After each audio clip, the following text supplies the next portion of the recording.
गतकालिठारु 86 वर्षरे पाद थापिछन्ति शिल्पपति रतन टाटा।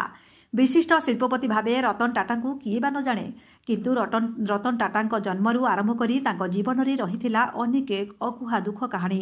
ସେହି ବିଷୟରେ ଆଜି ବି ସମସ୍ତେ ଅଜଣା। ବହୁ ବାଧାବିଘ୍ନ ସଂଘର୍ଷ ପରେ ରତନ ଟାଟା ସୃଷ୍ଟି କରିପାରିଛନ୍ତି ନିଜର ଏକ ସ୍ୱତନ୍ତ୍ର ପରିଚୟ। ଆଜି ସେ ଦେଶର ସବୁଠାରୁ ବଡ଼ ଶିଳ୍ପ ଉଦ୍ୟୋଗୀ ନାଁରେ ପରିଚିତ। ରତନ ଟାଟା ଥିଲେ ଜଣେ ଉଦାର ହୃଦୟର ବ୍ୟକ୍ତି। ସେ 28 ଡିସେମ୍ବର 1937ରେ ଜନ୍ମଗ୍ରହଣ କରିଥିଲେ।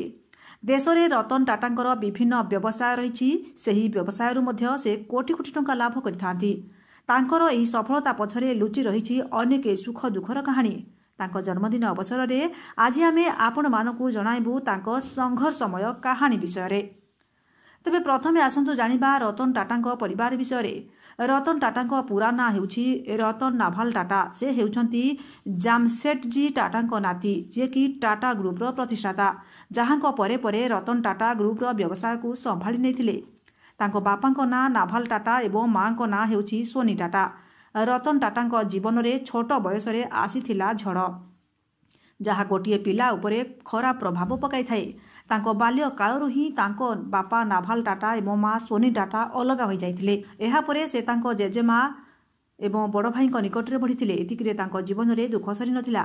ସେ ପ୍ରଥମେ ଥର ପାଇଁ ପ୍ରେମରେ ପଡ଼ିଥିଲେ। ଟାଟା ଲସ୍ ଆଞ୍ଜେଲ ନାମକ ଜଣେ ଯୁବତୀଙ୍କୁ ସେ ଭଲ ପାଉଥିଲେ। ହେଲେ 1962ରେ ଭାରତ ଚୀନ ଯୁଦ୍ଧ ହେତୁ ତାଙ୍କର ବିବାହ ହୋଇପାରିନଥିଲା, କାରଣ ତାଙ୍କ ପ୍ରେମିକାଙ୍କ ବାପା ମା ଏହି ବିବାହ ପ୍ରସ୍ତାବରେ ରାଜି ହୋଇନଥିଲେ।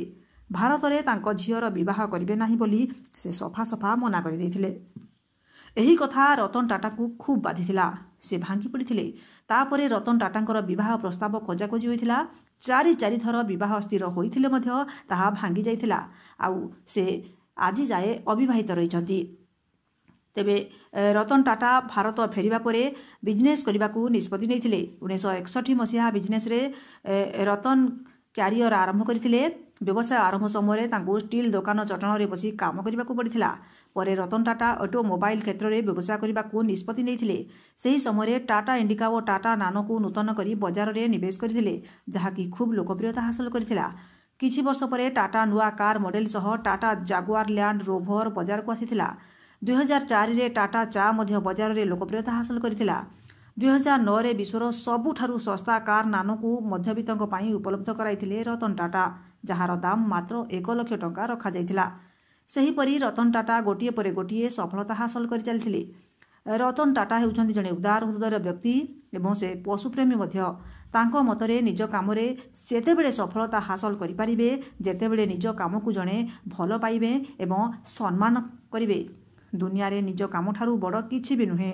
ସେ ତାଙ୍କ କର୍ମଚାରୀଙ୍କ ପ୍ରତି ଉତ୍ତମ ବ୍ୟବହାର ଦେଖାଇବା ସହିତ ସେମାନଙ୍କର ଛୋଟ ଛୋଟ ଆବଶ୍ୟକତାକୁ ମଧ୍ୟ ପୂରଣ କରିଥାନ୍ତି। Bureau report, news SN Odia.